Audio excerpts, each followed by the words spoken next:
Hello students, myself Kumar Ujjwal, faculty of PSIR in optional plus in general studies I do teach polity and I have been teaching for last 20 years, and this class in Zohar Edu campus is meant for JPSC prelims, so we are exclusively focusing on that. तो हमने पिछले class में क्या किया ये एक बार review करना जरूरी है। ये जो था लास्ट पार्ट हमने किया था 22 पार्ट्स, तो इसके बीच में ही है 4A एंड 14A, इसके बीच में ही है 9A 9B, इसके बीच में ही है 9B भी। तो इस तरीके से जब 25 पार्ट्स टोटल हैं, तो this is the last part 22 part. हमने लास्ट क्लास में जो किया था इसमें किया था short titles, date of commencement and termination. तो ये था पार्ट 22। ये था temporary, transient and special provisions for certain states. ये है 21 में, पीछे से चल के देखते हैं। और फिर 20 में है power of parliament to amend the constitution. पहले इसका नाम था कॉन्स्टिट्यूशनल अमेंडमेंट, लेकिन 24th और 25th अमेंडमेंट 1971 से it was renamed as power of parliament to amend the constitution under article 368। इससे पहले है पार्ट 19 जो मिसलेनियस प्रोविजंस है 361 टू 367। इससे पहले इमरजेंसी प्रोविजंस है पार्ट 18 में, जो कि जर्मन कॉन्स्टिट्यूशन से इंस्पायर्ड है 352 टू 360। इससे पहले है ऑफिशियल लैंग्वेज 343 टू 351। और फिर इससे पहले हम लोगों ने देखा जो पार्ट 16 में है वीकर सेक्शंस, जिसमें SC, ST, OBC, EWS weaker sections का उल्लेख है। इसके पहले पार्ट 15 इलेक्शंस, जिसमें इलेक्शन कमीशन ऑफ इंडिया है और जिसमें प्रोविजंस ऑफ इलेक्शन है। इसको हम रिप्रेजेंटेशन ऑफ पीपल्स एक्ट के साथ मिलकर पढ़ेंगे। इसमें भी कुछ कोर्ट केसेस हैं जिनको जानना जरूरी है कि इलेक्शन कमीशन का डिसीजन कैसे होता है, कब तक ये सिंगल मेंबर बॉडी था, कब इसको मल्टी मेंबर बॉडी बनाया गया, कौन कौन से इलेक्टोरल रिफॉर्म्स जो है रिप्रेजेंटेशन ऑफ पीपल्स एक्ट के द्वारा हुए। इसके पहले ट्रिब्यूनल्स ये जोड़ा गया था 42nd अमेंडमेंट से 4A एंड 14A। तो administrative tribunal 323A, other tribunal 323B। Services यानी कि bureaucracy, civil services at the union and state level, ये 308 टू 323 सर्विसेज पार्ट 14 में। पार्ट 13 में था ट्रेड एंड कॉमर्स। पार्ट 12 में union state finance relationship. Part 11 में union state relationship, जिसमें legislative, executive और एडमिनिस्ट्रेटिव रिलेशनशिप है। इसके पहले पार्ट 10 में scheduled areas, area approach ST के लिए फॉलो किया जाता है। इसमें भी दो तरह के शेड्यूल्स हैं, शेड्यूल 5 एंड शेड्यूल 6। ये शेड्यूल 5 में है। शेड्यूल 5 में there is tribal advisory council. In schedule 6 there are district council or regional councils. Then part 9 और 9A जो है पंचायती राज और नगर राज इंस्टीट्यूशंस है। इसमें पार्ट 9B जो जोड़ा गया था वो जोड़ा गया था 97th कॉन्स्टिट्यूशनल अमेंडमेंट 2012 से। इसको कहते हैं cooperatives, interstate cooperatives, because cooperatives within the state is under state jurisdiction. और Modi government took initiative to create a new ministry of cooperation और कोऑपरेटिव्स इन 2021। और इसके पहले यूनियन टेरिटरीज पार्ट 8 में। फिर पार्ट 7 और 9 तो ब्लैंक हो गया था, तो 6, 7 is not there and 6 is state government, 5 is union government and 4A is fundamental duties of citizens, 4 is DPSP, part 3 is fundamental rights, part 2 is citizenship and part 1 is union territory. तो अभी तक हम लोगों ने सारे 25 parts macro level पे देख लिया कि किस पार्ट का क्या नाम है एंड किन किन पार्ट्स में क्या क्या सब्जेक्ट्स जो है मेंशन्ड हैं, और ये मैक्रो लेवल व्यू हो गया। अब जो है हम लोग ये देखेंगे कि how the constitution was frame and इसका डिटेलिंग अब देखेंगे।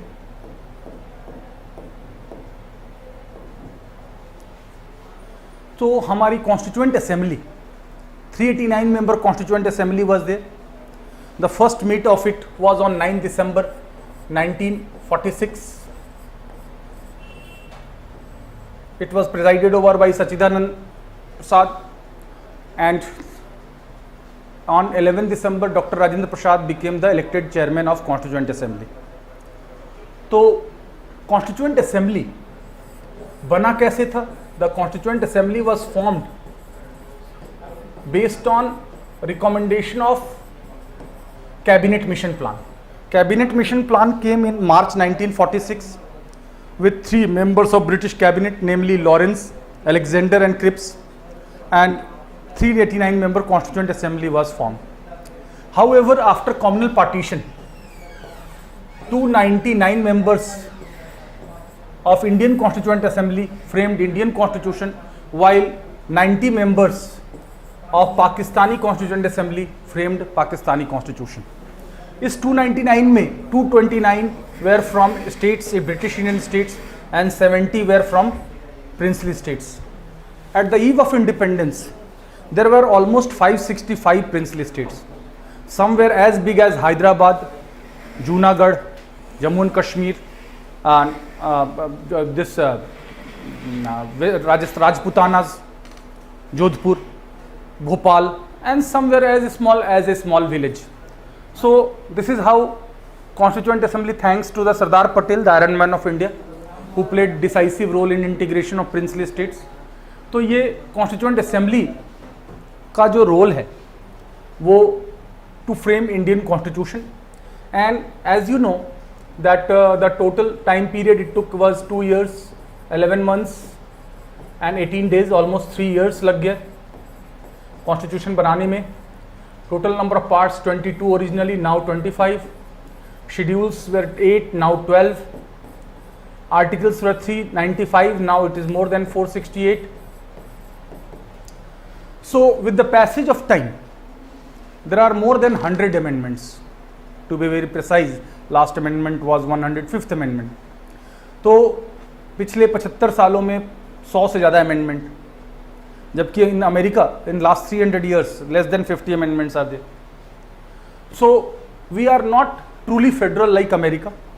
In truly federal polity, the amendment procedure is quite complex and rigid, while in unitary polity, by simple majority, Parliament can amend any law, as it is there in England. In England, there is nothing like 2/3 majority or 3/4 majority or requirement of approval of the states. But in India, it is partly federal, partly unitary. तो federal mass law में not only 2/3 majority is required, but approval by half of the state legislature is required. In case of fundamental rights, fundamental duties, DPSP, 2/3 majority is required.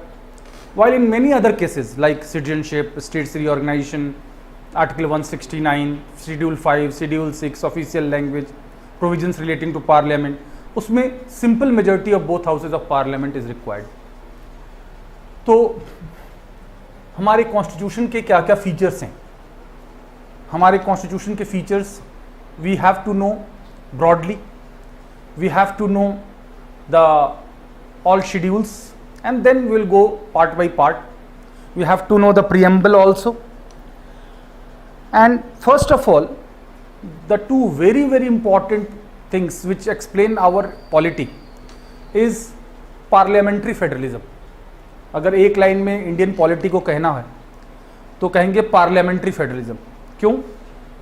क्योंकि there is a parliamentary form of government at central level, at state level, at local level, and there is a federal polity between centre and states. मैंने पहले भी बताया, centre state relationship is federal relation. There is constitutional delimitation of powers, but as far as state local bodies relationship is concerned, it is not same. It is not federal relationship. It is based on delegation, decentralization of powers. So this is the fundamental difference between first two tiers of the government and second and third tier of the government, that you must be knowing. And what are the broad features of our constitution that you must be knowing? कि हमारा constitution written है कि unwritten है, federal है कि unitary है कि quasi federal है. सेक्युलरिज्म है या थियोक्रेसी है, सिंगल सिटीजनशिप है या ड्यूअल सिटीजनशिप है, और rights and duties are mention in our constitution और नॉट, प्लूरल वोटिंग है या यूनिवर्सल एडल्ट फ्रेंचाइज है, पार्लियामेंट्री फॉर्म ऑफ गवर्नमेंट है या प्रेसिडेंशियल फॉर्म ऑफ गवर्नमेंट है या semi presidential form of government है. All these important things you must be knowing. So what are the broad or salient features of our constitution that you must be knowing? Salient features of Indian constitution. Features of Indian constitution.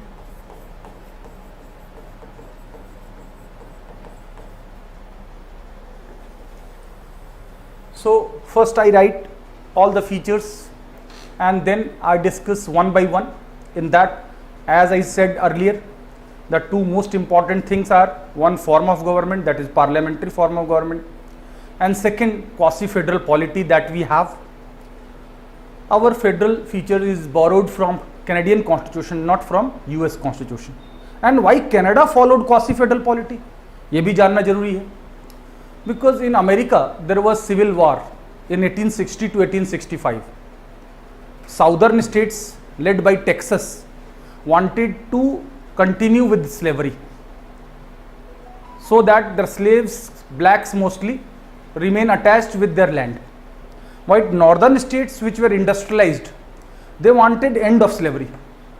But thanks to the great president, Republican president Abraham Lincoln, during his reign the civil war ended.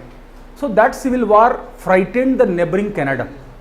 And neighboring Canada followed strong center to maintain national unity and territorial integrity.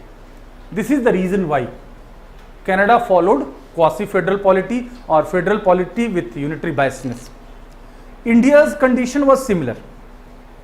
In India also you will find communal riots, civil war-like situation, communal partition, linguistic issue, the issue of princely states. Post-independence consolidation was quite a stupendous task, and to ensure all those nation building process, a strong center was needed and that was provided as well. तो हम लोग देखते हैं क्या क्या features हैं हमारे constitution के. तो पहला, कॉमन सिटीजनशिप और सिंगल सिटीजनशिप. कॉमन सिटीजनशिप और single citizenship means citizenship is what? It involves legal relationship between individual and the state. In that legal relationship, the citizens have to perform more duties, like to render national service when asked upon, to do fundamental duties of citizens, and in turn they avail more rights as well. Political rights are exclusive to citizens. So this is what citizenship is. But in truly federal polity like America, there is dual citizenship. One allegiance is towards central government, another level of allegiance is towards state government. So there is dual allegiance. But in unitary polity like England, like India, we have single citizenship. That is only center to make laws in relation to citizenship. Center means parliament, parliament means central legislature, only to make laws in relation to citizenship. States have no role in amending the laws of citizenship. So this is common citizenship. Then unitary cum federal. Unitary cum federal. We are neither unitary like England, France or Japan. We are nor federal like America or Nigeria. Our federal polity is inspired from Canadian constitution. We have federal features with unitary biasness. So we will see what is federal and what are the unitary features that is there in our polity. Then missionaries of all religions equally promoted. Missionaries of all religions equally promoted. That is equal respect for all religions. That is secularism. we do follow secularism, and we do have our own secular model, which is different from that of America and that of France. Sarvadharm Sambhav. So missionaries of all religions equally promoted. Then autonomous and independent bodies are there in our constitution, like judiciary is independent, CAG is independent, UPSC is independent, election commission is independent. So we do have independent and autonomous bodies as well, like GST council is autonomous, like finance commission is autonomous. So we do have all the kinds of bodies, thematic bodies, specialized bodies for certain purposes. तो single citizenship भी, unity cum federal है, missionaries of all religions equally promoted. इसके बाद rights and duties हैं. Rights and duties are, there are many rights, but all rights cannot be mentioned in constitution. But the more important rights, namely fundamental rights, which are primarily individual rights against the state, they are there in part 3, while community rights to be enabled by the state is there in part 4 of the Indian Constitution. So we do have rights on one hand and duties on the other. Let me tell you that there are other rights also in other parts of the Constitution besides part 3 and part 4. For example, right to property is under 300A. For example, right to vote under Article 326. So we have so many rights which are provided in our Constitution. Then universal adult franchise, that is bedrock principle of democracy. Adult franchise, universal adult franchise with parliamentary form of government, with parliamentary form of government, that is one person, one vote, one value, political equality of all citizens. And we do have parliamentary form of government in, like England. America is having presidential form of government, while France, Sri Lanka, South American countries and many Central Asian republics, including Central republics or erstwhile countries of Soviet Union, including Russia, is having semi-presidential form of government with a very strong executive. So that forms of government are different, but we do have parliamentary form of government. And then judicial independence. Judicial independence is must for ensuring rule of law, to ensuring supremacy of constitution, to ensure that there is delivery of justice without fear or favor, to ensure that there is impartial interpretation of constitution without fear or favor. Then justice, in preamble, social, economic and political justice are being mentioned. They are clearly mentioned.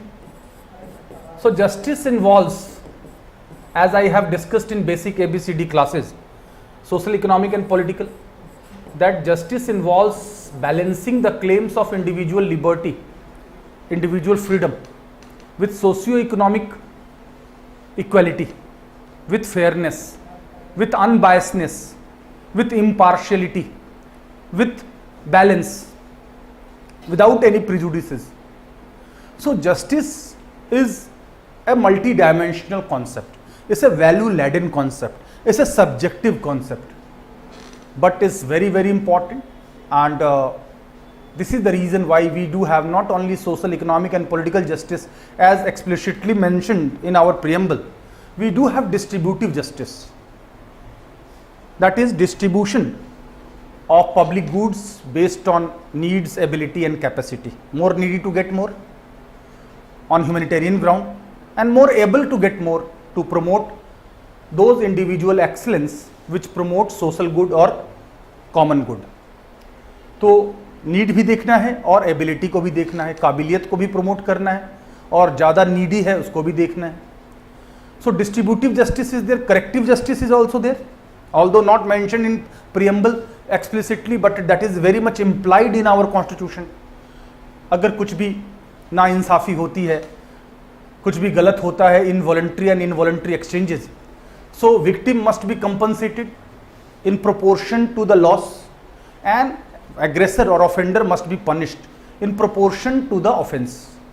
For that we do have professional judiciary, and this is how justice is ensured. Then we have written constitution. As you know that first written constitution in modern period was of American Constitution. English Constitution is not written. Let me clarify about this thing, that many people say that England is having no constitution, or in England all governance is based on conventions only. It is not correct. Every written constitution has unwritten part, and every unwritten constitution has written part. So in England there are conventions, no doubt, but at the same time all laws of the parliament are duly recorded, and this is to ensure rule of law.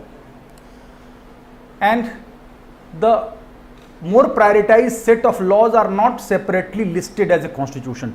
There is rule of law in England, there is a constitution in England. In contrast, in India, in America, the more prioritized laws are written in supreme law, constitution.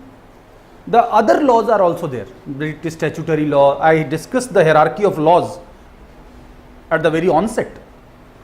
So written constitution, then apatkal provisions or emergency provisions. I just discussed in all parts of the constitution that part 18, 352 to 360 is emergency provision, national emergency based on war, external aggression or armed rebellion under Article 352. President's rule in a state in wake of breakdown of constitutional machinery in a state in Article 356, and financial emergency is mentioned in Article 360. So our constitution is prepared for such exigency, for such extraordinary situation, and emergency provisions are considered to have unitary tilt, and local bodies being given constitutional status. Local bodies were existing from time immemorial, but they were given constitutional status only by 73rd and 74th constitutional amendment 1992, but its culmination was there in 73rd and 74th amendment, but further there were attempt to strengthen them. For example, PESA, Panchayat Extension in Scheduled Areas, 1996 PESA Act, then Gram Nyaya Act 2008, then more awareness, more financial devolution of powers are being done to ensure grassroots democracy, to ensure participative democracy. So this is how, these are the broad features of our constitution, salient features of our constitution, and all other features which are implied will be coming in the related points as well. For example, one can write, we do have blend of rigidity and flexibility in amendment. So that comes under quasi-federal polity. If one says limited separation of powers, that comes in parliamentary form of government. If one says that interdependence of executive and legislature, that also comes in parliamentary form of government. Collective responsibility, that also comes in parliamentary form of government. So first we will discuss from that, this itself you can recall all the features of Indian Constitution. तो हम लोगों ने all 25 parts देखा, अब salient features देख रहे हैं. तो पहला सिंगल सिटीजनशिप है, कॉमन सिटीजनशिप है. In unitary polity there is common citizenship, there single citizenship. In America there is dual citizenship because that is truly federal polity, one towards center, one towards state. That is, one is citizen of America, citizen of Florida, citizen of America, citizen of Oklahoma, citizen of America, citizen of Ohio. citizen of America, citizen of California, and so on. But in India, in England, one is only citizen of the country and center only to make laws relating to citizenship. So the polity that is followed in India is quasi-federal, neither federal like US nor unitary like England. So we need to know what is federal polity, what is unitary polity, why India followed quasi-federal polity, why India is having federal features with unitary biasness. So first, I distinguish and contrast between federal polity on one hand and unitary polity on the other. Unitary polity on the other. As the literal meaning suggests, federal polity is derived from the root word federus. Federus means shared self-rule. Shared self-rule. Shared self-rule between center and states. While unitary, uni means one, means all powers are vested constitutionally to the central government. So in smaller countries, for administrative convenience, where there is less heterogeneity, where there is more homogeneity, the unitary polity is followed. For example, in United Kingdom, all powers are vested at central government of London, Scotland, Wales, Northern Ireland. These states are empowered by center, not by constitution. In contrast, in America, Texas, Florida, California, these states are empowered by constitution, the same constitution by which center is empowered. In other words, in federal polity, states are more empowered to accommodate regional aspirations, because in large country the regional aspirations are closer to the state government rather than central government. So unless they have the aspiration of self-rule fulfilled, they will have sense of alienation and deprivation and injustice, and that may lead to secessionist forces or separatist forces. So regional aspirations are better dealt in federal polity.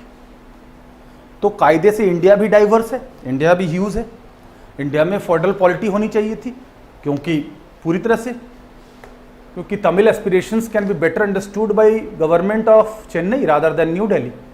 Naga aspiration can be better understood by Kohima rather than New Delhi. But in spite of desirability of federal polity, we have a strong unitary biasness. The reason is the situation prevailing at the time of independence. As I mentioned, civil war-like situation, communal riots, communal partition, linguistic issue, separatist forces, princely states, official languages, controversy, risk with democracy, infant state, nascent state. So for maintaining territorial integrity, unity and sovereignty, a strong center was needed. तो federal polity में पहली बात तो ये है shared self rule, means constitutional division of powers between centre and states. Constitutional division और delimitation of powers between center and states means states are empowered by the same constitution by which center is empowered. In contrast, in unitary polity, states are empowered by delegation or decentralization by center, not by the constitution. Centralization by center. In other words, in unitary polity, states are empowered at the sweet will of center. In federal polity, states are empowered by the same constitution by which center is empowered. So in India, states are empowered by constitution, this is federal. But in federal polity, truly federal polity, there is dual citizenship, one towards center, one unit of allegiance or loyalty is towards central government, another unit of allegiance is towards state government. लेकिन India में ये unitary है, single citizenship, this is the first point, और common citizenship, single citizenship और common citizenship, this is the second point in federal polity. Then what are the other provisions which empower states more? In federal polity, indestructible union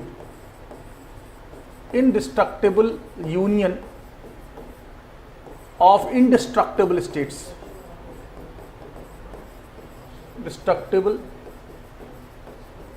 states, इसका मतलब ये है कि the names, territories and boundaries of the existing states cannot be changed by center without their concurrent recommendation or without their consent or without their approval. लेकिन unitary polity में है indestructible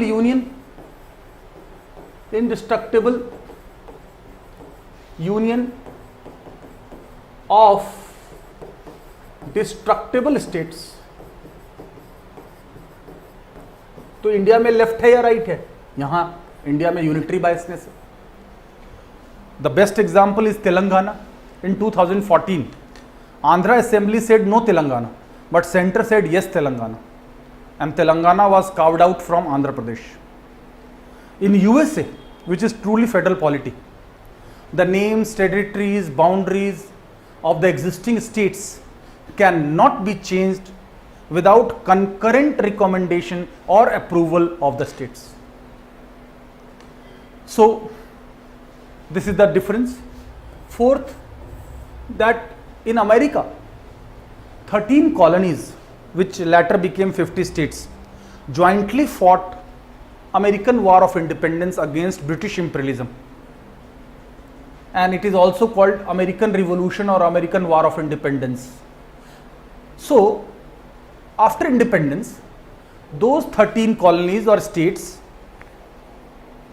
by an agreement formed a federal government or central government to look after common affairs like national security, external affairs, defense, communication and so on.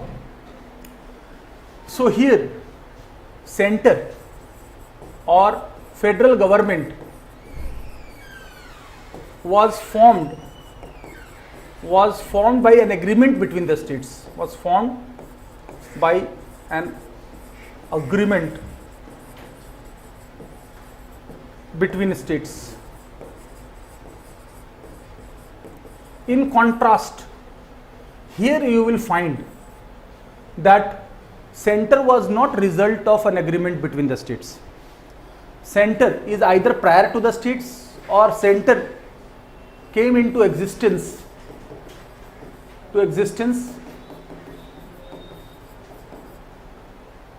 on its own, not due to an agreement between the states.